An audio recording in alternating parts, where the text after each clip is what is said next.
Bom dia a todos. Eu sou a Isadora Martins, eu sou mestranda do programa de pós-graduação em História Social. Eu ingressei esse ano e eu sou orientanda da professora Ana Paula Magalhães e recentemente estou sendo co-orientada pelo professor Marcos Pacega da UFMA. Eu queria passar hoje por essa apresentação que eu proponho a vocês, que é uma apresentação diferente do tema que eu estou pesquisando no mestrado, né? Eu pesquiso literatura medieval e a escrita histórica no século XII. E, dada a proposta do Congresso, eu quis preparar essa apresentação para a gente pensar junto nas questões que eu vou levantar e eu tenho certeza que os meus colegas de mesa também vão levantar. Então, eu, como eu disse, ingressei esse ano no mestrado e faço iniciação científica em História Medieval desde 2016. E essa apresentação é um pouco um compilado de problemas que eu fui levantando enquanto eu estava pesquisando História Medieval enquanto uma jovem pesquisadora. Então, eu gostaria que a gente pensasse sobre o lugar de produzir conhecimento sobre história medieval, né? Como produzir conhecimento sobre história medieval, especialmente no Brasil, que é um país que não tem um passado medieval, mas eu acho que isso, no final, acaba se convertendo em uma coisa positiva, né? A gente já vou passar por que eu acho isso. Mas eu queria chamar a atenção para o fato de que nos últimos anos o interesse da mídia massificada se intensificou na Idade Média, né? Então a gente teve um aumento de produção na televisão, no cinema, em livros que retratam uma visão do passado medieval, e essa visão, obviamente, ela não é neutra, e eu acho que é aí que está o pulo do gato, é aí que a gente tem que ficar atento, porque essas produções que são muito assistidas e muito lidas, muito consumidas, elas ensejam questões de identidade e cultura projetadas sobre esse suposto passado medieval e elas incidem em debates do presente. E aí eu vou dar alguns exemplos nos próximos slides de como essa construção da Idade Média, que não necessariamente está passando pela produção de conhecimento que a gente faz aqui dentro da academia, está incidindo sobre debates políticos do presente e, enfim, questões muito sérias que eu acho que a gente tem que se endereçar diretamente como pesquisadores medievalistas. Então, como eu disse, a gente tem que estar atento, né? E tentar cada vez mais empreender um diálogo da comunidade acadêmica com a sociedade mais geral, né? E com a comunidade em torno da universidade. Porque justamente eu acho que a gente está vivendo um apagamento de, não só de historiadores, mas aqui no nosso caso sim, né? Porque somos historiadores, mas de cientistas, principalmente com a pandemia, né? A gente vê aí as pessoas negando o método científico e negando a construção de conhecimento como a gente a conhece dentro das universidades, né? As universidades estão sendo lugares cada vez mais questionados e eu acho que a gente pode pensar em ocupar alguns espaços que não estão sendo ocupados, né? Que atualmente são ocupados por youtubers e blogueiras e, enfim, já tem algumas iniciativas de historiadores que enfim, ocupam também esses espaços. E aí eu queria recuperar aqui o Umberto Eco, né? E no prefácio de Écrit sur la pensée au Moyen Âge, ele traz pelo menos 10 modos de sonhar a Idade Média. Eu coloquei pensar aqui, mas é sonhar, o que é muito mais bonito que pensar, né? E uma dessas maneiras de sonhar a Idade Média é a reprodução dela a serviço do capital, que é justamente a reprodução da Idade Média nessas produções que eu citei aqui. E a maneira como a pensamos, né, como a sonhamos, diz quem somos enquanto atores sociais. Então eu adoro esse texto do Humberto Eco, eu acho ele muito importante para a gente pensar como a gente está construindo a Idade Média e como a gente está construindo conhecimento de uma maneira mais geral, né? Porque num livro de 2015, o Jacques Demage, ele vai dizer que o estudo do passado só existe para compreender o presente. Então, assim, por mais recuado que seja esse passado que a gente estuda, ele sempre vai tentar responder ao nosso contexto, ao contexto do pesquisador. Eu acho que o pesquisador é uma categoria que tem que ser historicizada também, quando a gente produz pesquisa, quando a gente faz pesquisa. E eu acho que a pesquisa em história medieval, ela tem um potencial de agente mobilizador de percepções de realidades do passado. eu não proponho uma solução para isso, né? Como a gente pode incidir, né, nessas percepções de realidade do passado, mas eu acho que é interessante a gente começar a pensar nessas questões. Principalmente porque eu já pincelei um pouco sobre isso, mas a gente vive num contexto de avanço do conservadorismo, né? E nessa situação, muita gente acaba se apropriando de símbolos medievais para justificar uma determinada posição política no presente. E é importante que a gente tenha consciência de que os símbolos não são neutros.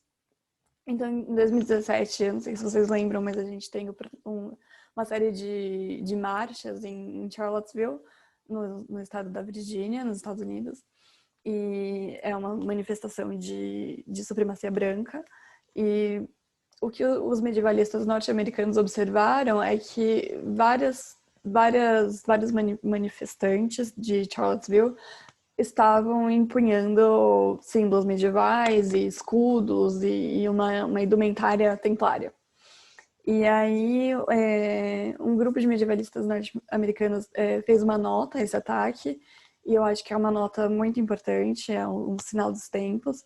E como esses grupos, eles mobilizam o imaginário cavaleiresco e das cruzadas para justificar ataques contra muçulmanos e contra uma autoridade que é diferente, né? Então, é importante salientar que esse tipo de manifestação e esse tipo de apropriação da Idade Média pelo presente, ela enseja uma visão do passado que não é necessariamente real, né? Uma visão de uma Europa pura e branca e que acaba machucando pessoas no presente. E isso é, inclusive, um argumento que esse grupo de medievalistas norte-americanos faz, né, contra essa apropriação. E é importante que a gente faça um estudo da Idade Média que saliente essas trocas e como as ideias circulam, as ideias, os artefatos e as pessoas, né? Porque a gente cai muito naquela ideia de que as trocas cessaram durante a Idade Média e a Idade das Trevas, né? Toda a crítica muito contundente e muito pertinente que os Anali fazem no começo do século XX, mas que ainda não alcançou a comunidade fora da academia. E eu acho importante que notar como isso se manifesta aqui de forma muito visível. E aqui eu coloquei a nota, né, num blog, então não foi nem num jornal acadêmico, nem nada muito em si mesmado, foi na internet, isso saiu em várias notícias, né? Medievalistas respondem a Charlottesville. É muito interessante esse artigo, eu coloquei o link aqui no fim das referências. E aqui está um pedaço da nota, né? Usando símbolos medievais e nomes tirados da terminologia medieval, os supremacistas brancos, criam a fantasia de uma Europa pura e branca, que não carrega nenhuma relação com a realidade. Essa fantasia não só machuca pessoas no presente, mas também distorce o passado. E essa segunda parte, né, distorcer o passado, é que interessa para nós aqui como pesquisadores. É importante que a gente também destaque que a natureza das nossas fontes, elas nem sempre ajudam a gente pensar numa epistemologia mais avançada e numa epistemologia que nos permita nos endereçar a questões do passado, né? A gente não tem muito acesso a edições de manuscritos, as edições normalmente elas são do século XIX, dependendo da sua fonte, ela não está digitalizada. Então, eu acho que esforços no sentido de democratizar os acessos às fontes medievais são esforços que vão reforçar cada vez mais que o tipo de... que a gente consiga construir um tipo de história que não dê margem para essa interpretação que Charlottesville fez do passado medieval.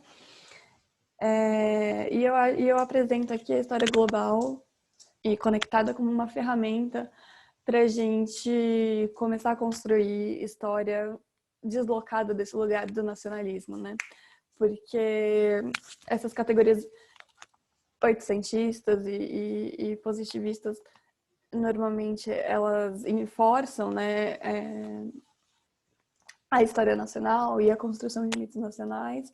E a escola do Zanelli é um primeiro passo em direção a não fazer mais isso, mas ainda assim o modo de fazer história está muito fechado dentro de fronteiras, né? E a história global e conectada, ela vem como um caminho para a gente pensar nessas trocas que ficaram esquecidas, né? Nessas trocas de pessoas e de ideias e de artefatos que ficaram esquecidas quando a gente usa categorias científicas vindas aí do século XIX e XX. E aí o Marcelo Cândido, nosso colega, aí, o professor, né, do Leme, aqui da USP, ele escreve um artigo agora em 2020, destacando a posição de historiadores latino-americanos na construção de história medieval, porque a gente não tem responsabilidade com uma ideia de nação, a gente não tem um lugar ali, não tem um compromisso com esse passado medieval, né? Porque, como eu falei no começo, a gente não tem um passado medieval, o que nos permite construir uma história mais dinâmica e conectada. Era um pouco isso que eu queria falar, eu gostaria que a gente debatesse depois. E essas são as referências, os links, e muito obrigada.